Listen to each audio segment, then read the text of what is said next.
So what is polio? Polio is a virus, a very aggressive virus. Uh, it affects the nervous system. It is a oral virus, comes in through your mouth, and it builds in the digestive system, and it's called a fecal oral disease, and that's how it tends to pass from person to person. As I said, very aggressive. One of the things that's been put forth is that people who end up with a long-term disability, like I did, that there was it was because polio settled, and it was because they had higher functioning brain levels to begin with. And I'm not going to say that that's true or not, but I'm surely not going to try and dispel that at this point. Polio has been around for a very long time. It was described in Greece in about 500 BC. And it's been around along the way. And for example, some people that people that had it were Sir Walter Scott, who wrote Ivanhoe.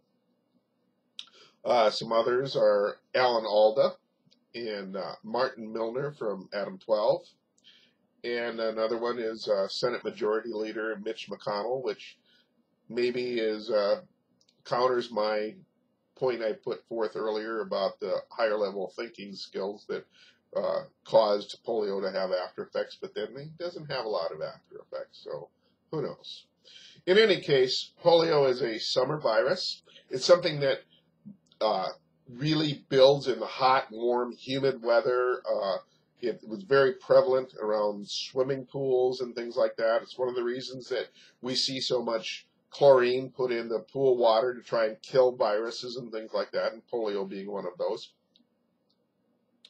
And so it's been around a very long time, and the epidemics weren't really anything in the earlier years and stuff, partly because people just didn't get around that much, and polio has a maximum incubation period of about 21 days. And so with the people moving from place to place, 21 days, might take you, longer than that to get from one place to another. And the other thing that made a real difference, that changed that, first was transportation changed, and we had things like trains.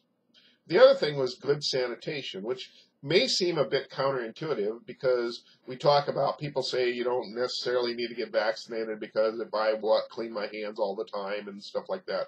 Well, the problem with that is that you're never really exposed to viruses and get minor cases of it, and your immune system then doesn't get a chance to build up any kind of the antibodies or immunities that you need to have. And that cycle was kind of broken when we started worrying more about good sanitation and things like that. And again, when people were traveling more and could get from one place to another. So we started seeing the real epidemics showing up in the late 1800s, and every time there would be an epidemic, it would be slightly worse than the previous time. So there would be, let's say, a few thousand people in an epidemic in an area, and then there wouldn't be any really, there'd just be, cases around the country, but kind of scattered. And then there would be another epidemic, and this time there would be, a few thousand more than the previous time, and then again we'd have a few years, and it kept going like that through the first part of the 1900s and until the early 50s, when there was a year when there was some 57,000 cases, and in fact back in the late 40s there was a year when South Dakota, where I'm from, had the highest per capita incident in the nation. So it really was kind of a pretty dramatic disease, and it is. Some of the things that people don't realize is that polio killed people. They were, killed children and stuff like that. But the way it works is the polio virus affects the motor neurons. And those are the little wires that carry the information from your brain to your muscles. And one of the things that happens to someone like me that had polio is, at my worst, I could move my head a little bit and my right hand to wave bye-bye to my mom. That was about it. one of the problems is all of the motor neurons that, eventually I started getting better and I got back a lot of functionality, but the motor neurons were all fatigued. And so there's always a chance that I could burn out some of the remaining motor neurons, and that could be a real problem for me.